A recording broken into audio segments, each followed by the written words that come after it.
Selamat datang di channel Detektif Sanji, tempat berkumpulnya para pecinta One Piece yang haus akan teori, fakta tersembunyi, dan pembahasan mendalam seputar dunia ciptaan Eiichiro Oda.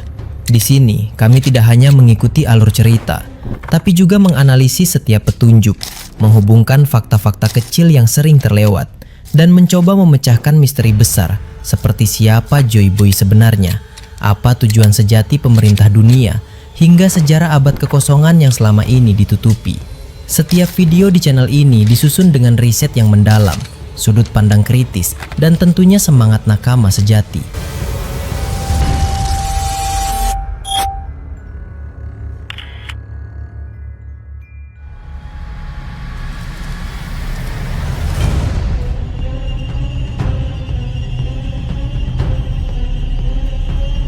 Melanjutkan pembahasan sebelumnya, cerita kembali memperlihatkan potongan percakapan lama yang terjadi di tengah Pulau Hachinosu. Percakapan yang pada awalnya terdengar biasa, namun kini terasa mengandung makna yang jauh lebih dalam dan mengerikan. Semakin detail pertarungan itu dianalisis, semakin kuat pula satu dugaan yang selama ini hanya berani disimpan di benak. Kurohige bukan sekedar bajak laut licik yang haus kekuatan. Di dalam tubuhnya ada sesuatu yang lain, sesuatu yang tidak seharusnya masih ada di dunia ini. Dalam setiap pertarungan yang melibatkan Kurohige, selalu terlihat kejanggalan yang sulit dijelaskan dengan logika biasa.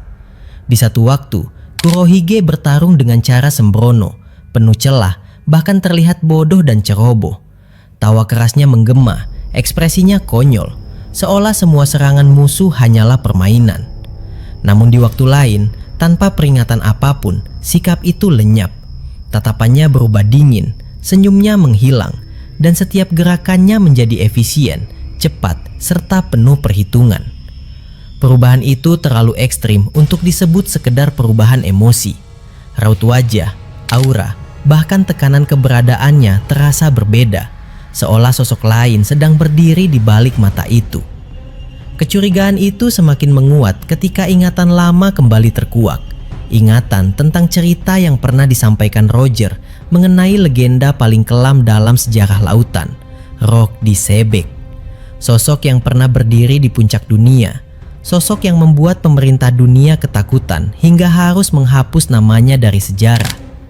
Roger pernah mengatakan bahwa setelah insiden God Valley berakhir, jasad Rox tidak pernah ditemukan.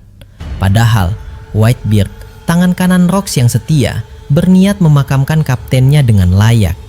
Namun saat kembali ke God Valley yang telah berubah menjadi puing-puing kehancuran, tubuh Rox sudah tidak ada di sana. Keanehan itu tidak berhenti di situ. Roger bahkan sempat berniat membantu pencarian jasad Rox. Namun ketika Eternal Post digunakan untuk kembali ke God Valley, pulau itu sudah lenyap. Tidak tenggelam, tidak hancur, melainkan benar-benar menghilang dari peta dunia. Seolah ada tangan tak terlihat yang menghapus keberadaannya. Pada saat itu, Roger menduga bahwa pemerintah dunia telah mengambil jasad Rox untuk mencegah kebangkitannya. Dugaan tersebut terasa masuk akal dan selama bertahun-tahun diyakini sebagai kebenaran. Waktu berlalu tanpa ampun, Roger dieksekusi, dunia berubah, generasi baru mulai muncul. Namun misteri jasad Rox tidak pernah benar-benar terjawab. Hingga suatu hari, saat dunia menyaksikan perang Marineford, sebuah kejadian aneh terjadi di hadapan mata semua orang. Kurohige menutup jasad Whitebeard dengan kain hitam. Tidak ada satupun pihak yang mengetahui apa yang dilakukan di balik kain tersebut. Namun ketika kain itu dibuka, sesuatu yang mustahil telah terjadi. Kurohige keluar dengan kekuatan Gura-Gura Nomi. Kekuatan yang seharusnya lenyap bersama kematian Whitebeard. Sejak saat itu, semua potongan mulai tersusun rapi. Jika kekuatan bisa dipindahkan dengan cara seperti itu, maka kemungkinan yang selama ini dianggap mustahil berubah menjadi sangat nyata. Kurohige mungkin telah menemukan jasad Rox jauh sebelum siapapun menyadarinya. Jasad itu tidak dihancurkan, tidak dimusnahkan, melainkan diawetkan. Dijaga agar tetap utuh, menunggu waktu yang tepat untuk digunakan. Namun ada perbedaan besar antara Whitebeard dan Rox. Whitebeard adalah pemakan buah iblis, Rox tidak. Maka apa yang diambil dari jasad Rox bukanlah buah iblis, melainkan sesuatu yang jauh lebih berbahaya.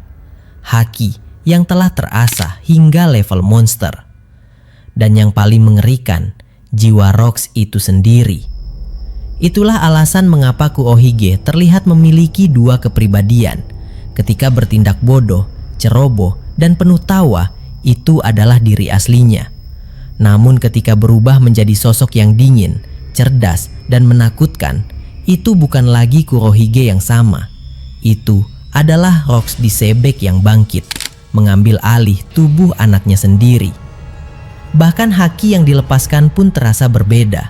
Kadang terasa rapuh, mudah ditekan. Kadang terasa begitu berat hingga membuat udara di sekitarnya bergetar. Perubahan itu bukan kebetulan. Setiap kali dominasi jiwa berganti, kualitas haki pun ikut berubah.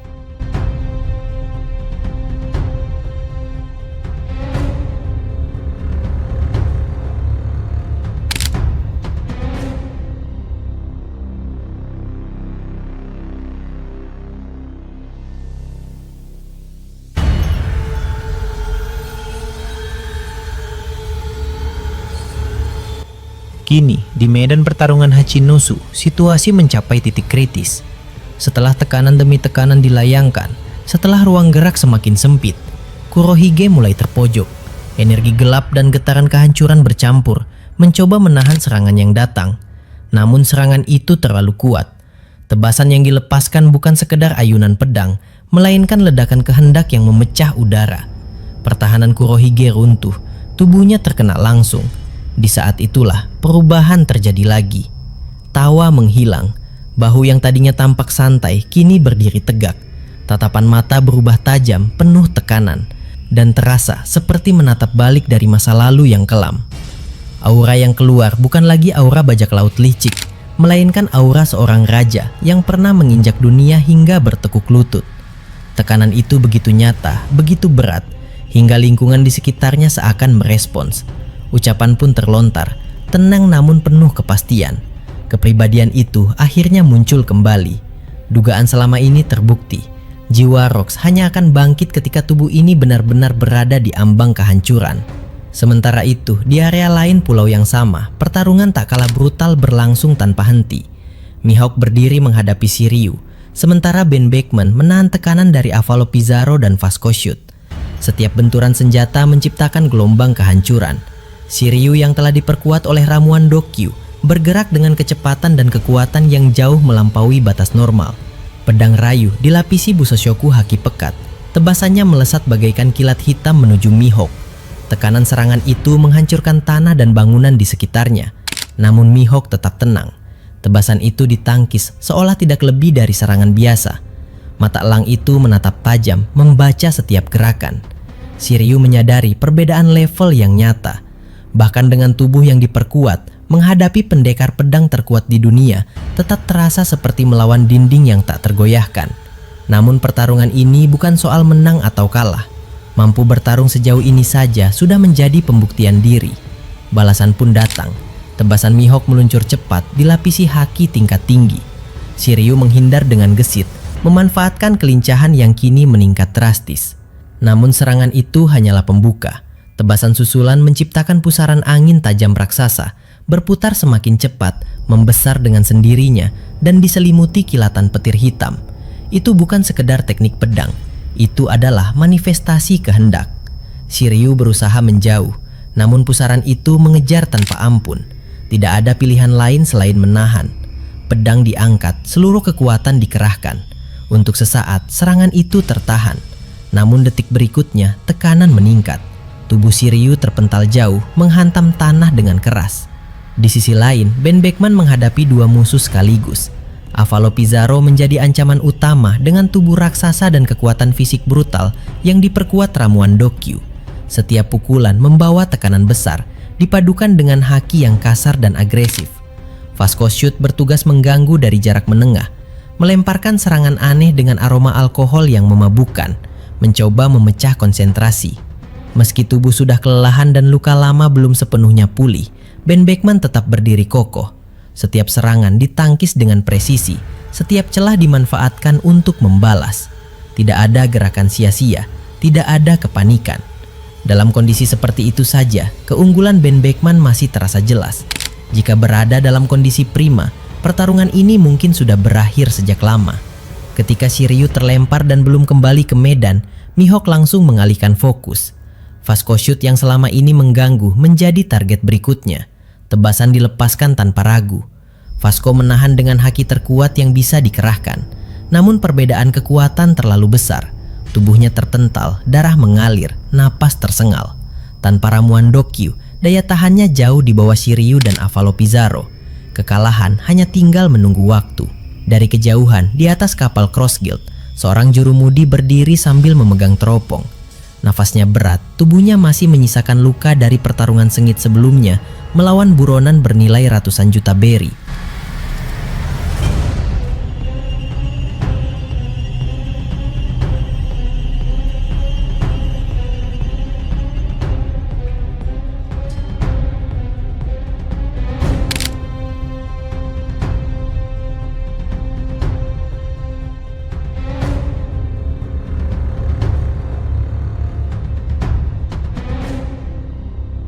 Namun matanya tetap fokus. Melalui lensa teropong itu, terlihat jelas arah pertarungan mulai condong. Mihawk dan Ben Beckman perlahan menguasai medan. Tekanan mereka semakin tak terbendung. Sementara itu di pusat Hachinosu, aura mengerikan terus menguat. Dua jiwa dalam satu tubuh saling berebut kendali. Masa lalu dan masa kini bertabrakan.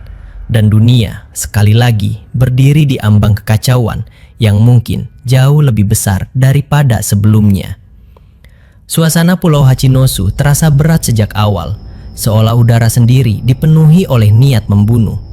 Di tengah kekacauan itu, seorang pria berdiri sambil bergumam pelan, menyebut sebuah nama yang sudah lama menjadi legenda kelam di dunia bawah. Shiryu. Nama itu cukup untuk membuat banyak bajak laut kehilangan nyali. Sosok yang dulu dikenal sebagai sipir Impel Down paling kejam sepanjang sejarah. Bukan sekedar penjaga penjara, melainkan algojo berseragam. Para tahanan dibantai tanpa alasan, tanpa peringatan, hanya demi memuaskan dorongan haus darah. Kekejamannya bahkan membuat pemerintah dunia merasa perlu mengurungnya di penjara yang dahulu dia kuasai. Namun, neraka tidak pernah cukup lama menahan monster. 2 tahun lalu, ketika Kurohige menyusup ke Impel Down dan membebaskan para iblis level 6, Shiryu keluar dari kegelapan dengan senyum dingin dan pedang yang kembali haus darah. Sejak saat itu, dunia kembali mengingat mengapa nama itu begitu ditakuti. Bukan hanya Shiryu, pikiran pria itu juga tertuju pada Avalo Pizarro, mantan raja dari sebuah kerajaan yang tenggelam dalam korupsi dan kekejaman. Kekuasaan runtuh, tahta hancur, lalu tubuhnya dilempar ke Impel Down level 6 bersama monster-monster lain yang tak pantas hidup bebas. Namun nasib kembali berbalik ketika Kurohige membuka gerbang neraka. Pizarro dibebaskan, direkrut, dan kini berdiri sebagai salah satu pilar kekuatan bajak laut Kurohige. Dua nama besar, dua reputasi yang membuat bajak laut biasa memilih berlutut daripada menantang. Shiryu dan Pizarro adalah simbol teror, bukti bahwa kegelapan selalu menemukan jalan kembali ke permukaan. Namun hari itu, semua reputasi itu terasa menyusut, bukan karena mereka melemah, melainkan karena sosok yang berdiri di hadapan mereka terlalu mengerikan untuk dibandingkan. Mihawk. Mata elangnya menatap tanpa emosi, seolah medan perang hanyalah lukisan statis. Pedang hitamnya diam, namun tekanan yang dipancarkan cukup untuk membuat tanah terasa lebih berat. Di sampingnya, Ben Beckman berdiri santai, senjata tergantung, tapi aura tajamnya menusuk seperti jarum dingin di tulang belakang. Tidak ada teriakan, tidak ada ancaman, hanya keheningan yang menekan. Di hadapan dua legenda hidup itu, Shiryu dan Pizarro, dua kriminal kelas kakap, tampak seperti bayangan yang kehilangan bentuk. Jika ada yang benar-benar menyeramkan di Pulau Hachinosu saat itu, jawabannya jelas bukan para komandan Titan, melainkan dua pria yang berdiri dengan tenang, seolah kemenangan hanyalah formalitas. Di balik reruntuhan dan asap, seorang informan Morgan bergerak diam-diam. Tidak ada niat untuk terlibat pertempuran. Tugasnya sederhana namun berbahaya, melihat, mengingat, dan membawa kebenaran ke dunia. Sebelumnya laporan singkat sudah dikirim, Mihawk telah tiba di Hachinosu. Namun kenyataan di lapangan jauh lebih gila dari dugaan. Mihawk dan Ben Beckman bertarung berdampingan menghadapi 3 komandan Titan sekaligus. Morgan menginginkan lebih dari sekedar kabar singkat. Dunia haus detail, dunia haus sensasi. Perintah pun jelas, terus pantau, catat setiap jurus, setiap benturan, dan jika memungkinkan, ambil gambar yang cukup kuat untuk menjadi sampul utama koran. Pertarungan Mihawk melawan Shiryu menjadi pusat perhatian. Setiap ayunan pedang bukan sekedar serangan, melainkan pernyataan kekuasaan. Informan itu menahan napas, mencatat dalam ingatan bagaimana aura pedang Mihawk menekan ruang di sekitarnya. Tidak ada gerakan sia-sia, tidak ada amarah berlebihan, hanya efisiensi mematikan. Di saat yang sama, medan perang lain juga meledak. Pulau Hachinosu bukan hanya satu cerita, melainkan kumpulan tragedi dan kejayaan yang saling tumpang tindih. Shanks berhadapan dengan Kurohige, Mihawk dan Ben Beckman melawan para Titan. Bentrokan brutal antara bajak laut Akagami, bajak laut Kurohige, dan angkatan laut terjadi di berbagai titik. Semua ini bukan sekedar berita tunggal, melainkan rangkaian judul besar yang akan mengguncang dunia.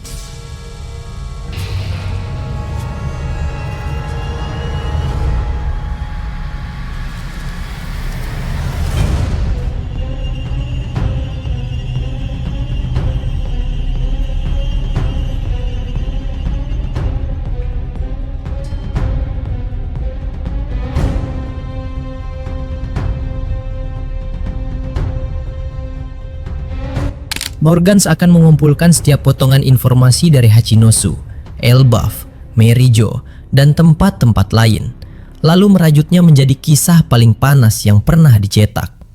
Di medan berbeda, seorang aliansi Kurohige menghadapi 4 perwira angkatan laut sekaligus. Smoker, Momousagi, Kobe, dan Prince Cruz. Jumlah memang berpihak pada angkatan laut, namun kekuatan berbicara lain. Teknik tanah liat Prince Cruz hancur diterjang serangan air brutal dari manusia ikan legendaris itu. Smoker dengan logia asapnya tak mampu menembus haki keras miliknya. Tinju Kobe yang penuh tekad tetap kalah tenaga. Kecepatan Momousagi gagal mengecoh penglihatan tajam sang veteran. Di sana mantan kru bajak laut Rocks itu membuktikan bahwa legenda bukanlah dongeng kosong. Buah iblis Ramondoku yang dikonsumsi sebelumnya semakin mengangkat kekuatan ke tingkat mengerikan. Sosok yang sudah sulit dihadapi kini berubah menjadi mimpi buruk berjalan. Sementara itu di atas kapal Red Force, Lemjus dan Bong Pans masih berbincang mengenai situasi Hachinosu ketika beberapa aliansi Kurohige mendekat dengan niat buruk. Lemjus bersiap maju, namun Bong Pans menghentikannya. Meski tubuh belum sepenuhnya pulih, keyakinan tetap utuh. Musuh kali ini bukan ancaman besar, jumlah terbatas, tidak ada nama besar. Bong Pans pun bersiap ditemani monster, monyet setia yang selalu berada di sisinya. Pertempuran kali ini diperkirakan singkat, namun tetap tak boleh diremehkan. Di sisi lain pulau, Katarina Devon dan Van Augur telah menyelesaikan diskusi panjang. 2 komandan Titan dengan kecerdasan paling menonjol. Devon, mantan pemburu wanita berwajah cantik, dikenal selalu menggunakan strategi dalam setiap aksinya. Van Augur, penembak jitu dengan perhitungan dingin, selalu berpikir beberapa langkah ke depan. Dalam kekacauan seperti ini, otak mereka adalah senjata paling berbahaya. Rencana pun disusun, memanfaatkan celah sekecil apapun di tengah perang besar yang sedang berlangsung. Jauh dari Hachinosu, Merijo masih terbakar oleh pertempuran sengit. Dragon dan Sabo berhadapan dengan Warkuri. Jupiter sudah tumbang sementara, dipaksa beregenerasi lama setelah menerima serangan gabungan. Kini hanya Warkuri yang tersisa, Gorosei dengan pertahanan paling mengerikan. Meski Dragon dan Sabo unggul secara ofensif, Warkuri tetap bertahan dengan kokoh. Serangan demi serangan menghantam, namun belum cukup untuk melukainya secara serius. Kesabaran Dragon mulai menipis, kekuatan ditingkatkan. Pertarungan ini tidak akan berakhir dengan setengah hati. Di area lain, Nusjuro terkapar, kehabisan haki. Garling yang mulai pulih lebih cepat menjelaskan bahwa pemulihan ini terjadi karena dua faktor. Serangan sebelumnya tidak menguras tenaga sebanyak Nusjuro, dan darah keluarga Vigarland memberinya cadangan haki yang jauh lebih besar. Jawaban singkat pun diberikan beberapa menit lagi. Rencana telah disusun. Garling akan mengambil alih pertarungan melawan pemimpin Lunaria, memberi kesempatan bagi Mars untuk mendekat dan menyalurkan haki. Garling belum cukup stabil untuk melakukannya. Mars adalah kunci. Tak jauh dari sana, Semrok bangkit dari regenerasi. Satria suci yang diberkati Im Sama tidak bisa benar-benar dibunuh. Luka hanya memperlambat. Dengan Ken Bunsoku Haki yang dilepaskan ke seluruh Merijo, keberadaan Morley terdeteksi di dekat ruangan Satria Suci yang sepi. Sebuah rahasia besar tersembunyi di sana, sesuatu yang tidak boleh diketahui pihak luar. Semrok bergerak cepat, niat membunuh mengalir tenang. Di sudut lain, pemimpin kelompok pemerintah terkuat kedua di dunia akhirnya menjatuhkan kesatria pedang dewa dengan serangan gabungan Haosoku dan Busosoku Haki. Sosok merepotkan itu tumbang. Dibanding Satria Suci, musuh ini memang lebih mudah diatasi. Tanpa regenerasi, kejatuhan hanya soal waktu. Sementara itu, jauh dari semua kekacauan tersebut, Ryokugu berada di markas cabang Angkatan Laut Kedua, dikepung oleh 5 kapten bajak laut sekaligus. Namun ekspresi tetap santai, tidak ada kepanikan, tidak ada ketegangan. Pertempuran Pulau Karibari sebelumnya jauh lebih mencekam. Situasi ini terasa seperti pemanasan belaka. Alam sekitar mulai bereaksi terhadap kekuatannya, tanda bahwa pertempuran berikutnya hanya tinggal menunggu waktu. Dunia bergerak menuju titik didih. Pulau Hachinosu, Merijo, dan berbagai medan lain saling terhubung oleh satu benang merah. Era lama benar-benar runtuh, dan sejarah baru sedang ditulis dengan darah, besi, dan kehendak para monster sejati.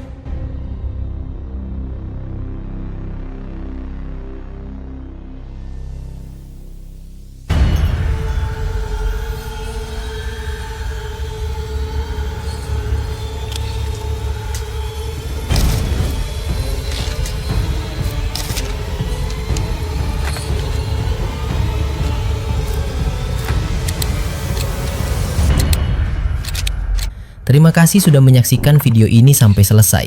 Kalau kalian menikmati konten ini, jangan lupa klik tombol like, tinggalkan komentar di bawah, karena semua teori dari kalian juga sangat berarti dan bisa jadi bahan diskusi di video berikutnya. Dan tentu saja klik subscribe, serta aktifkan lonceng notifikasi, supaya kalian tidak ketinggalan update terbaru dari kami. Sampai jumpa di video selanjutnya.